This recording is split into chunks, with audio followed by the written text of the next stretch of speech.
नाशिक शहर जिल्हा काँग्रेस कमिटीच्या नवनियुक्त अध्यक्षपदी नियुक्त झालेल्या निलेश उर्फ बबलू अर्जुन खैरे यांचा पदग्रहण समारंभ शनिवार दिनांक 6 जून रोजी संपन्न झाला।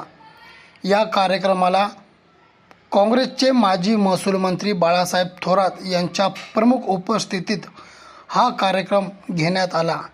यावेळी काँग्रेस पक्ष संघटनात्मक बांधणी मजबूत करण्यावर भर देत असताना निलेश उर्फ बबलू खैरे यांच्यावर शहर काँग्रेसची धुरा सोपवण्यात आली आहे।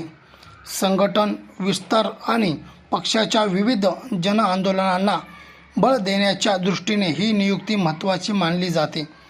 पदग्रहणानंतर खैरे यांनी आगामी कार्यपद्धती, संघटनात्मक धोरणे आणि पक्ष विस्ताराचा रोडमॅप याकडे कार्यकर्त्यांचे लक्ष लागले असून या सर्व बाबी लवकरात लवकर पूर्ण करण्याचे आश्वासन नवनिर्वाचित काँग्रेस नाशिक शहराध्यक्ष निलेश उर्फ बबलू खैरे यांनी दिले आहे। विधान परिषदेच्या निवडणुका सुरू आहेत, त्यामध्ये कुठेतरी दहशतीचा सुद्धा वापर हा झालेला आहे। सगळ्या प्रकारचं म्हणजे भारतीय जनता पक्षाची एक पद्धत आहे, येणं केनं प्रकारे सत्ता आणि त्याकरता कोणत्याही गैरमार्गाचा वापर आम्ही अनुभव आमच्या अहिल्यानगर जिल्ह्यामध्ये सुद्धा घेतलेला आहे। माझ्या ते राज्यात सुद्धा हेच चाललेलं आहे। जे बंगालमध्ये चाललंय ते आता इथे महाराष्ट्रात सुरू झालेलं आहे। दहशत आहे, कोणताही गैरमार्गाचा वापर आहे आणि त्याच्यातून सत्ता मिळवण्याचा प्रयत्न चाललेला आहे। साहेब, नाशिक विधान परिषद निवडणुकीमध्ये महाविकास आघाडीने उमेदवारच दिलेला नाहीये, काय कारण? नाही ठीक आहे, हे महाविकास आघाडीचं स्ट्रॅटेजीमध्ये एकत्र बसले असतील, ठरवलं असेल। माझं ते तुमची निवडणूक चालू आहे एवढं लक्षात घ्या फक्त। नाही पण काय झालं, म्हणजे ठाकरे शिवसेनेकडे जागा होती, काही अडचण आली असेल त्यांना, एकत्रपती ठरवलं होतं, काही अडचणी आल्या काही ठिकाणी, परंतु इथे निवडणूक सुरू आहे त्यामुळे ती निवडणूक होणार आहे एवढं लक्षात ठेवा। अनेक ठिकाणी महाविकास आघाडीच्या उमेदवारांनी माघार घेतली, त्याच्यानंतर नाराजी नाट्य पाहायला मिळत आहे ना। म्हणजे ज्या पद्धतीनं माघारी झालेली आहे त्यामध्ये अनेक गैर पद्धतीचा वापर झालेला आहे। ही वस्तुस्थिती आहे की जे लोकशाहीला अभिप्रेत नाही, अशा अनेक गोष्टी दहशतीपासून सर्व काही हे झालेलं आहे। आज काँग्रेस पक्षाचे सूत्र माझ्याकडे आलेले आहेत।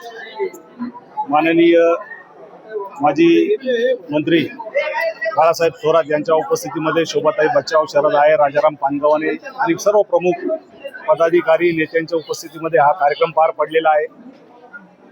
शहरामधल्या समस्या सोडवण्यासाठी, नागरिकांना त्यांचे हक्क मिळवून देण्यासाठी, संविधान अबाधित ठेवण्यासाठी जे करावं लागेल ते सर्व काँग्रेस पक्षाच्या माध्यमातून आम्ही करणार आहे।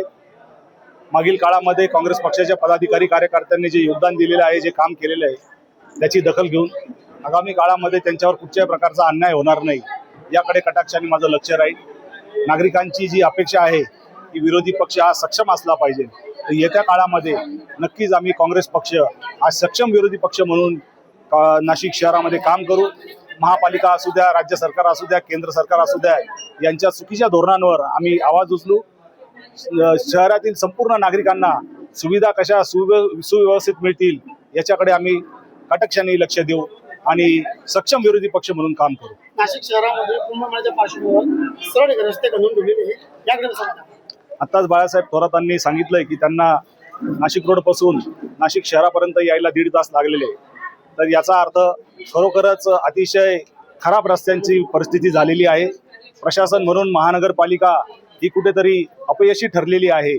अधिकारी असू द्या, लोकप्रतिनिधी असू द्या, यांचं कुठेतरी दुर्लक्ष झालेलं आहे आणि फक्त ठेकेदारांचे टेंडर मॅनेज करण्यामध्ये त्यांचं लक्ष आहे की काय, असा संशय आमच्या मनामध्ये निर्माण होतोय।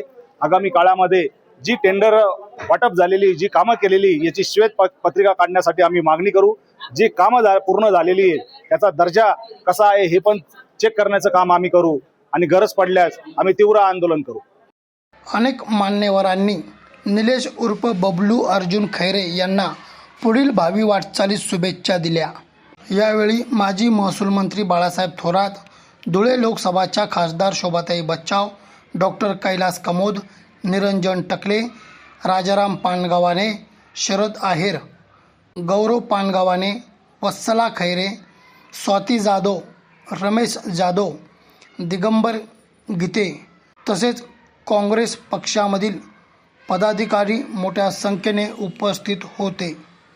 अमर सोळंके, B7 न्यूज, नाशिक.